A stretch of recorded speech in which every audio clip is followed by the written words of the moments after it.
India के real estate sector में काफी इश्यूज हुआ करते थे, जैसे कि नॉन ट्रांसपेरेंट प्रैक्टिसेस, इंफॉर्मेशन की कमी। कस्टमर को ये पता ही नहीं चलता था कि अपने प्रोजेक्ट के अप्रूवल का स्टेटस क्या है या प्रोजेक्ट के कंस्ट्रक्शन के कंप्लीशन यानी कि प्रोग्रेस का स्टेटस क्या है।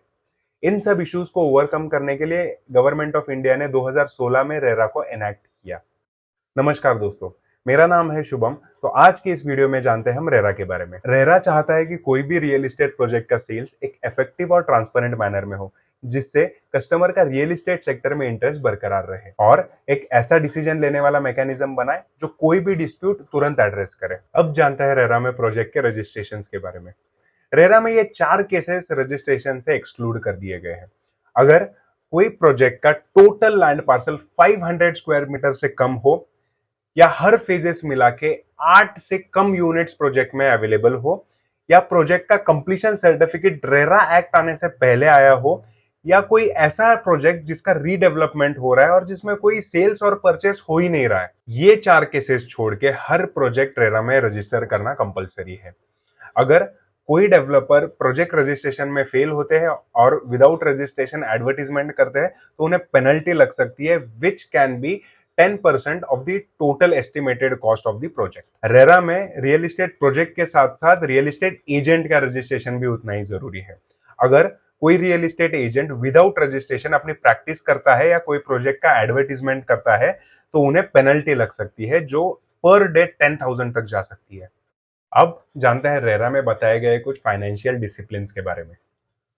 कोई भी डेवलपर एडवांस पेमेंट के तौर पे यूनिट के 10% से ज्यादा की कॉस्ट एक्सेप्ट नहीं कर सकते, और अगर उन्हें वो पैसे लेने हैं तो they should enter into a written agreement to sale first and then he can take that money. और कोई भी प्रोजेक्ट के लिए कस्टमर से लिए गए पैसों में से 70% पैसा एक अलग बैंक अकाउंट में मेंटेन करना पड़ेगा, जो अकाउंट शेड्यूल बैंक में हो, और जिस पैसों का उपयोग सिर्फ और सिर्फ वो प्रोजेक्ट के कंस्ट्रक्शन कॉस्ट और लैंड कॉस्ट के लिए यूज होगा। और डेवलपर ने की गई कोई फॉल्स कमिटमेंट के कारण अगर कोई कस्टमर यूनिट कैंसिल करता है, तो डेवलपर ने कस्टमर को पूरा जो कॉस्ट लिया है वो कॉस्ट रिटर्न करना पड़ेगा विद इंटरेस्ट।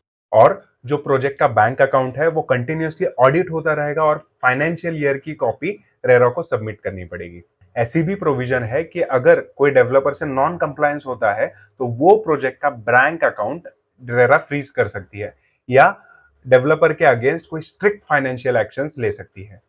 अब जानते हैं रेरा के बाद रियल एस्टेट सेक्टर में आई गई ट्रांसपेरेंसीज के बारे में। हर प्रोजेक्ट को आगे बताई गई ये सब डिटेल्स अपने रेरा के वेबसाइट पे डालना जरूरी है। ये लिस्ट में सबसे पहले आता है sanction plan, layout plan with specification, project का प्रपोज लेआउट प्लान और प्रोजेक्ट में कितना एफएसआई कंज्यूम होना प्रपोज्ड है, प्रोजेक्ट कंप्लीट होने का स्टेज वाइज टाइम शेड्यूल जिसमें वाटर, सैनिटेशन, इलेक्ट्रिसिटी सब इंक्लूड होगा, और अपने हर एडवर्टीजमेंट या प्रोस्पेक्टस पे अपना रेरा नंबर लिखना जरूरी है, जिस रेरा अकाउंट पे ये सब डिटेल्स अपडेट की गई हो। अब जानते हैं रेरा के कुछ सिटीजन सेंट्रिक रूल्स के बारे में। जैसे कि हमने पहले भी देखा, रेरा के वेबसाइट पे हर इंफॉर्मेशन हर सिटीजन के लिए अवेलेबल है, और डेवलपर अपने प्रोजेक्ट में कोई एडिशन या अल्टरेशन नहीं कर सकता, और अगर उन्हें वो करना भी है तो उन्हें हर उस कस्टमर को पूछना पड़ेगा जिन्होंने वो प्रोजेक्ट में अपार्टमेंट बुक किया है, and at least 2/3 of the customer should be agreeing to that change, फिर ही वो चेंज पॉसिबल है। अगर डेवलपर की तरफ से पोजीशन में डिले होता है, तो कस्टमर से जितना भी पैसा लिया है उस पैसों पे इंटरेस्ट मंथली बेसिस पे इंटरेस्ट देना पड़ेगा। और अगर कोई कस्टमर बोलता है कि डिले होने की वजह से अभी मुझे वो यूनिट चाहिए ही नहीं, तो उसे वो यूनिट की पूरी कॉस्ट रीपे करनी पड़ेगी जितनी कस्टमर ने दी है with interest.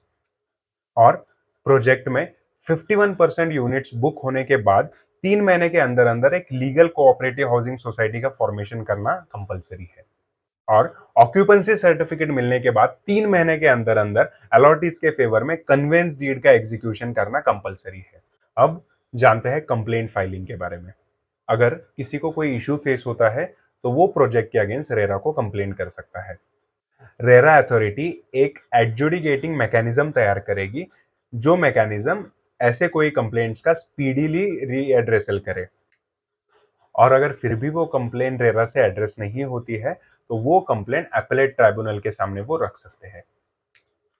And if appellate tribunal also fail to resolve their issue, then the customer can also reach to the high court. ये थी इंफॉर्मेशन रेरा के बारे में। अगर ये वीडियो आपने यहाँ तक देख लिया है तो please leave down your comment कि आपको ये वीडियो कैसे लगा, and also like to the video and subscribe to my channel. Thank you.